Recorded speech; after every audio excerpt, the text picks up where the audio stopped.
দক্ষিণেশ্বর কালী মন্দির। মা ভবতারিণীর মহিমা আপনাদের আজকে শোনাবো। কলকাতার উত্তর প্রান্তে পবিত্র ভাগীরথী নদীর তীরে অবস্থিত এক অলৌকিক শক্তিপীঠ হল দক্ষিণেশ্বর কালী মন্দির।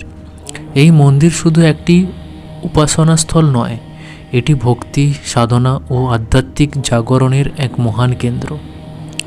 দক্ষিণেশ্বর কালী মন্দির প্রতিষ্ঠা করেন রানী রাসমণি। কথিত আছে, কাশী যাত্রার আগে স্বপ্নে মা কালী রানী রাসমণিকে দর্শন দেন এবং বলেন, কাশী নয়, গঙ্গার তীরে আমার মন্দির নির্মাণ করো। এই দেবাদেশ অনুসারেই 1855 সালে দক্ষিণেশ্বরে মা কালীর মন্দির প্রতিষ্ঠিত হয়। দক্ষিণেশ্বরে মা কালী পূজিত হন ভবতারিণী রূপে। এখানে দেখা যায় মা কালী শিবের বুকে পা দিয়ে দাঁড়িয়ে আছেন, এক হাতে বর, অন্য হাতে অভয়।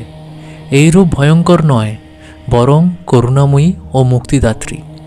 এই রূপের গভীর অর্থ হল শক্তি, যিনি হচ্ছে কালী, চেতনা, যিনি হচ্ছে শিব। কে স্পর্শ করলে কল্যাণময় হয়ে ওঠে। অনেকে মনে করেন মা কালী শিবকে অপমান করছেন, কিন্তু প্রকৃত অর্থ একেবারেই ভিন্ন। শক্তি ছাড়া শিব সবসম, আর চেতনা ছাড়া শক্তি উন্মত্ত। দক্ষিণেশ্বর কালী মন্দির মানেই শ্রী রামকৃষ্ণ পরমহংসদেব। তিনি এই মন্দিরের প্রধান পুরোহিত ছিলেন এবং মা কালীর সঙ্গে তার গভীর আধ্যাত্মিক সম্পর্ক ছিল। রামকৃষ্ণদেব বলতেন, মা কালী শুধু পাথরের মূর্তি নন, তিনি জীবন্ত চৈতন্য। এই মন্দিরেই তিনি সমাধিস্থ হতেন এবং দেবী দর্শন লাভ করতেন। দক্ষিণেশ্বর মন্দির চত্বরে রয়েছে 12টি শিব মন্দির, রাধাকান্ত মন্দির, বিশাল ঘাট ও সাধনস্থল।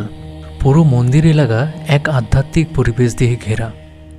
দক্ষিণেশ্বর কালী মন্দির আমাদের শেখায়, ভক্তি থাকলে মা নিজেই পথ দেখান। আজও অসংখ্য ভক্ত বিশ্বাস করেন, মা ভবতারিণীর কাছে কিছু চাইলে তিনি কখনোই ফিরিয়ে দেন না। জয় মা কালী। ভিডিওটি ভালো লেগে থাকলে আমার এই ছোট্ট পেজটি সাবস্ক্রাইব করে দিন আর কমেন্টসে লিখুন, জয় মা কালী। মা সবাইকে ভালো রাখুন।